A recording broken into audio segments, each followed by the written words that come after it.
Devaya. Om Namo Bhagavate Vasudevaya. Narayanam Namaskritya Naram Jaya Narottamam Devim Saraswatim Vyasam Tato Jayamudiriye. Nashtaprayeshu Bhadreshu Nityam Bhagavata Sevya. Bhagavati Uttam Shloke Bhaktir Bhavati Naistike. So continuing with the discussion on Nectar of Instruction, verse number 2. So we talked about Atyahar and Prayas so far. So further, Prabhupada writing, in Srimad Bhagavatam, Srila Sutta Goswami describes a proper human dharma in this way. Dharmasya hi apavargasya na artho arthaya prakalpate na arthasya dharmaikantasya kamo labhaya hi smattaha. All occupational engagements, dharma, are certainly meant for ultimate liberation. They should never be performed for material gain.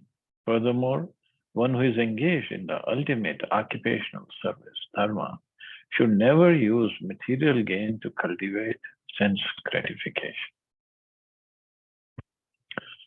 So material gain is not for sense gratification, which is actually atyahar. It's for ultimate occupation, dharma. So Prabhupada is now taking us further through his making a foundation for dharma se atyaha prayasasya prajalpa. So he is taking us to prajalpa. Let's see what he does. The first step in human civilization consists of occupational engagements performed according to the scriptural injunctions. The higher intelligence of a human being should be trained to understand basic dharma. In human society, there are various religious conceptions characterized as Hindu, Christian, Hebrew, Mohammedan, Buddhist, and so on. For without religion, human society is no better than animal society. Of course, all occupational engagements, dharma, the real meaning of dharma is occupational engagement. Of course, that means the varnashram dharma. But if you take even higher sense of dharma, the real meaning of dharma is a constitutional position of something that cannot be separated from it. Means some internal, intrinsic quality that cannot be separated from it. So, for example, the dharma of sugar is sweetness. If it is not sweet, it cannot be called sugar. Dharma of chili is pungent. It has to be pungent. It has to be strong. So similarly, dharma of soul. Dharma of soul is not Hindu dharma, Christian, Hebrew, Mohammedan dharma. No. That's just the characterization of different bodies that we want, that we get the titles to. But the dharma of the soul is to serve the Supreme with love. That's all. So that dharma, that occupational duty of soul is something that we cannot separate it from. So there are different religious conceptions, as Prabhupada said, Hindu, Christian, but because without religion, now what is religion? Some people say, I'm spiritual, I'm not religious. They just want to look cool, want to be secular. Spirituality is internal, how we are making progress towards God. Of course, those who say I'm spiritual, I'm not religious, I don't think they will know what is spirituality. Sitting down for 10 minutes and not doing anything and completely closing your eyes and thinking of all sorts of things without any concept of who am I, who's God, what's my relationship with God. They think they're spiritual. That's not spiritual. But even if somebody says I'm spiritual and somebody really believes in whatever the instructions are, then religion is the practical application of spirituality, the real religion. Of course, we have all sorts of people in Kali Yuga making up their own paths, their own ways. They think this is right religion, that is. We cannot make up our ways. Whatever scripture says, that's what religion is. And that's how we make spiritual progress. So this is what Prabhupada in the beginning says, the first step in human civilization consists of occupational engagements, which is Varnashram Dharma, performed according to the scriptural injunctions, not what I think is right. No. What I think is right, and then what somebody else thinks he is right, and then we can fight on it. That won't lead us anywhere. So higher intelligence of a human being should be trained to understand basic dharma, which is occupational engagement, which is Varnashram Dharma. Then he goes further up. That's a different story.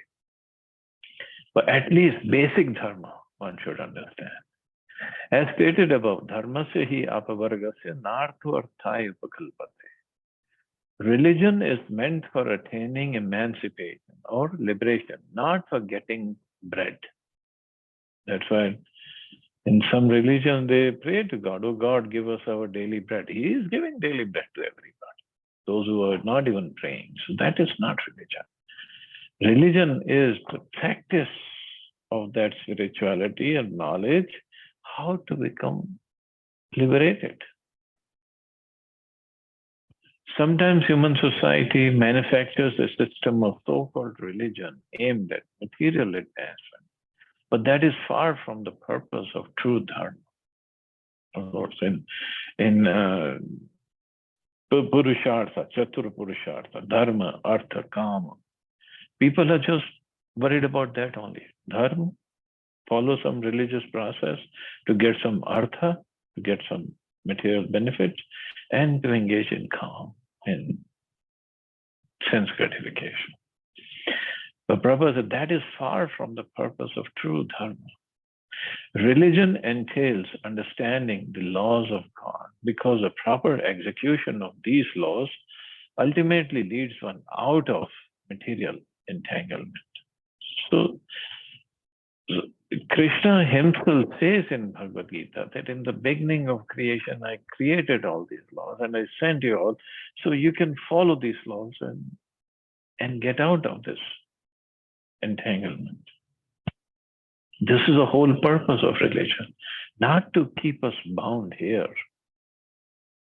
Those who say Bhagavad Gita, in Bhagavad Gita, the best teaching, what Krishna says is karma kiye ja, phal ki chinta mat kare, and so on. Those who don't read Bhagavad Gita, that's what they think. And most of the people in India, they just say this. Whenever we do book distribution, Gita distribution, oh, I have read Gita, I know what Gita is. Well, what is it about? Oh, the karma kiye ja, phal ki chinta. Well, if we just keep on doing our activity, karma, then we'll get the karmic reactions. To get the karmic reaction, good or bad or a mixture, we have to take birth again. So you mean, do you think Krishna would want us to suffer here in the material world? We just read about Adibhautik, Adidevik, Adhyatmik Klesh, and birth, old age, disease, and death. He wants us to just suffer here? Or there's something better, something higher than just work? Definitely, he has taught many more things higher than that. This is what people don't understand. Religion entails understanding the laws of God, because the proper execution of these laws ultimately leads one out of material entanglement. That's the purpose of religion. That is the true purpose of religion. Unfortunately, people accept religion for material prosperity because of atyahar, or an excessive desire for such prosperity. They accept religion for that. And in fact, if we follow If you think ISKCON is also in religion, it's part of Hindu religion, Vaishnavism. People follow teachings of Prabhupada also in the same way. They will get some money, some business out of ISKCON. But this is not the purpose of religion. True religion, however, instructs people to be satisfied with the bare necessities of life while cultivating Krishna consciousness.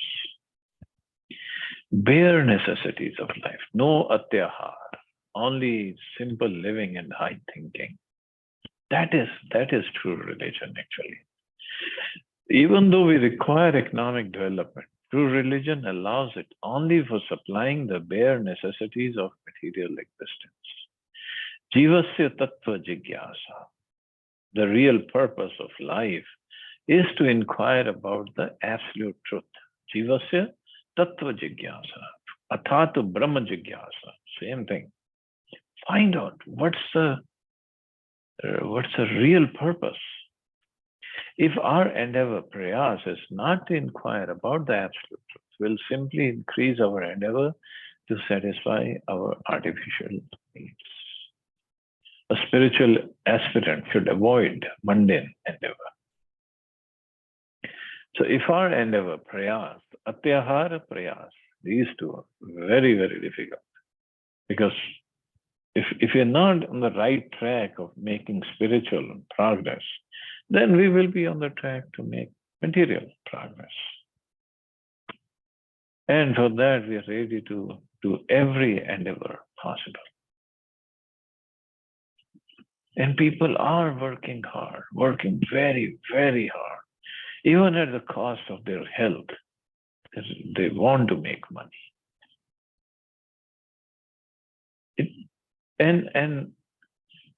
And by doing all sorts of nonsense things also. Just like during Second World War time, there was a businessman in Calcutta. He had in his altar picture of Hitler, and he would do the worship every day of Hitler. Why? Because when World War II broke out, there was high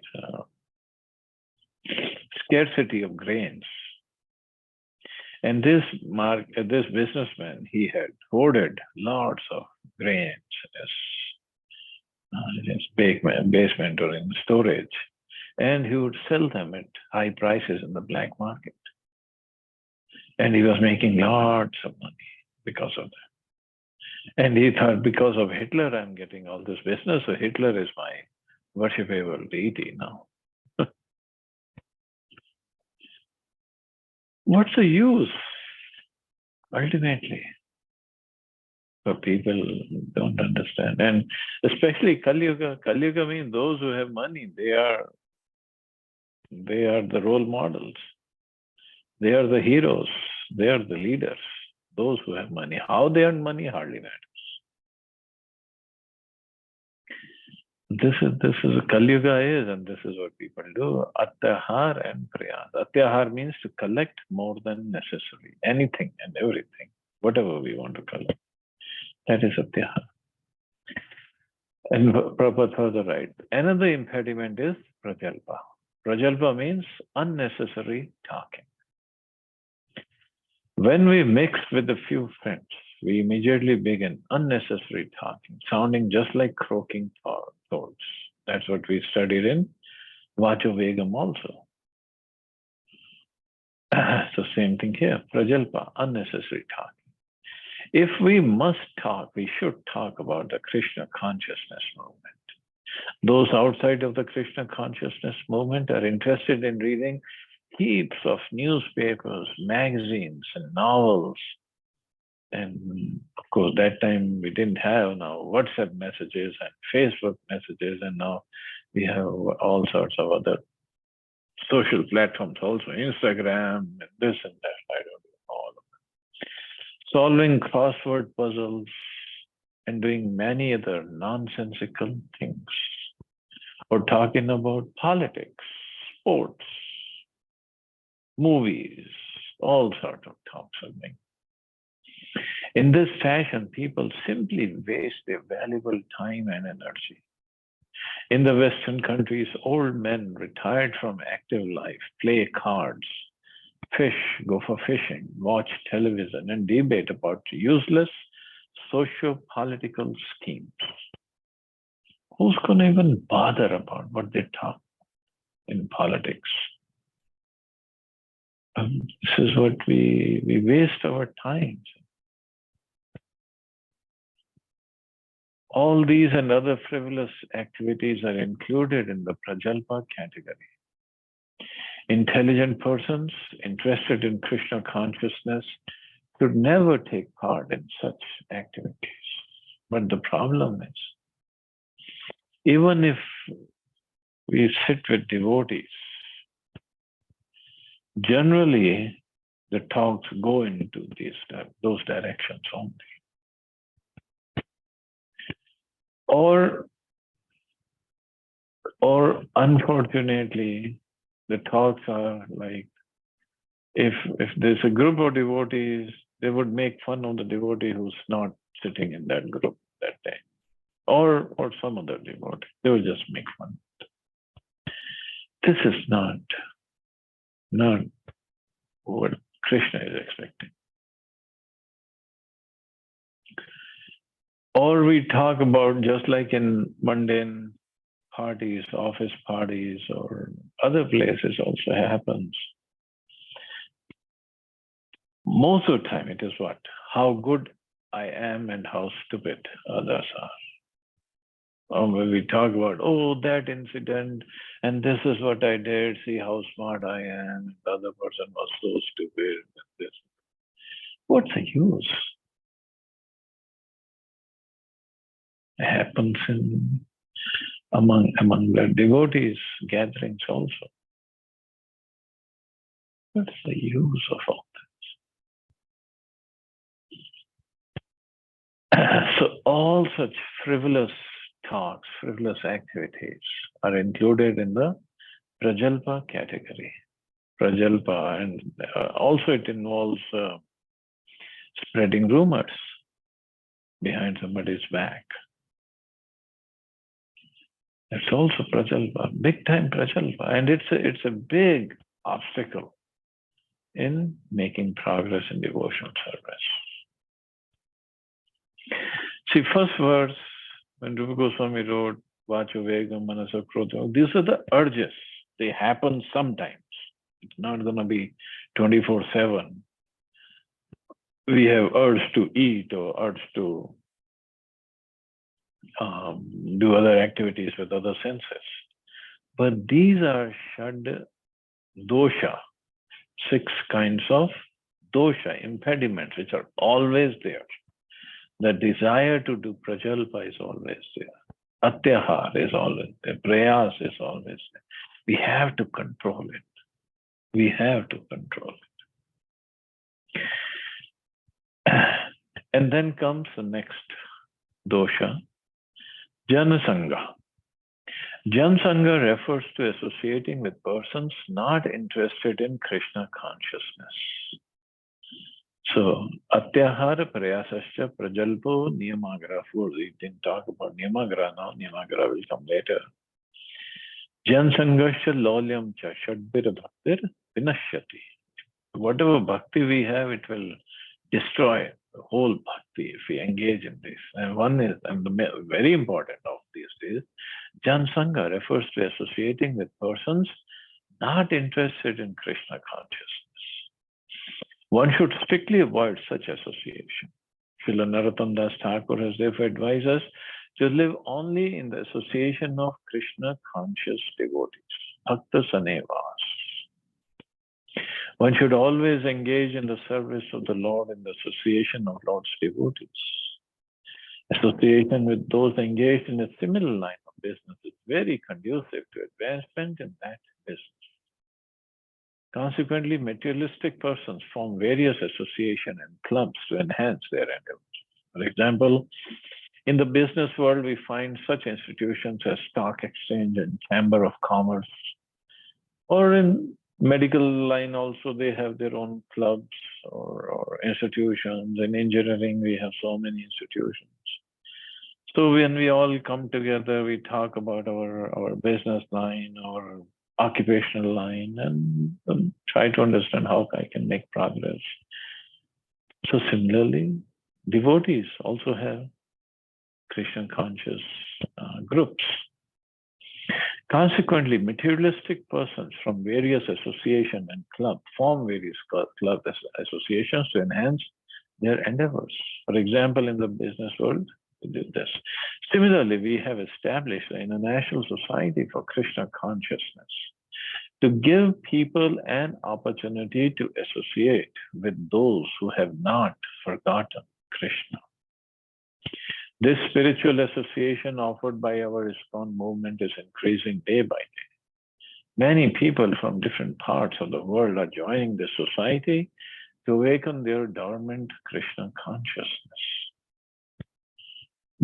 So ISKCON, as Prabhupada said, is there to give people an opportunity to associate with those who have not forgotten Krishna. Who have not forgotten Krishna. So I guess Prabhupada is talking about himself. Because some journalist asked him, so when did you first think of Krishna? Something on those lines. When did you become Krishna conscious? Or something like that. Prabhupada said, there was never a day I forgot Krishna. So here we are trying to remember Krishna. So that's what Prabhupada said. Many people from different parts of the world are joining this society to awaken their dormant Krishna consciousness. So it's not a new consciousness, not a new thing. It's just we have forgotten it. That's all. It's a dormant. We have to reawaken it. So this is why association is important. But in the association, if we perform prajalpa, then that's not the right association. And this association is so important that every devotee, when we study Chaitanya Charitamrita, we'll see every devotee is hankering to get association of other devotees. This is all their aspiration is. I want to be in the company of devotees. So by mercy of Prabhupada, we are trying to get his association through his books. And so ISKCON temples are there, and so we can go and get association. Again, we got to be careful when we go for association. Means we learn from other devotees, whether by their words or by their example, how I can make progress. Not how to put others down. No, that's not association. How I can make progress, how I can advance further in this spiritual line. That is the real purpose of association. How I can serve others in that association. That's the purpose. So this is Jan Sangha. So Prabhupada now will go to Bhakti Siddhanta Maharaj's Anuvritti, and then he'll come back to Niyamagraha also. So we'll take it up tomorrow. Let's see anybody has any questions or comments.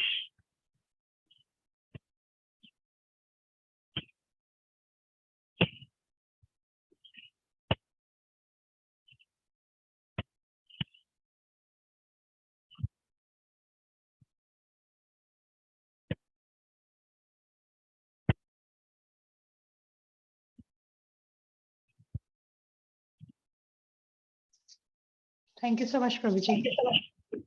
Thank you, Mata. Very nice points. Many points there were which I have to meditate on and contemplate actually. Actually, realization comes but to act on it. I don't know when it is going to happen. It is like I'm feeling that there is nothing called magic. Definitely, I know. I have to endeavor. I have to put that effort. Otherwise, Yeah, we all have to.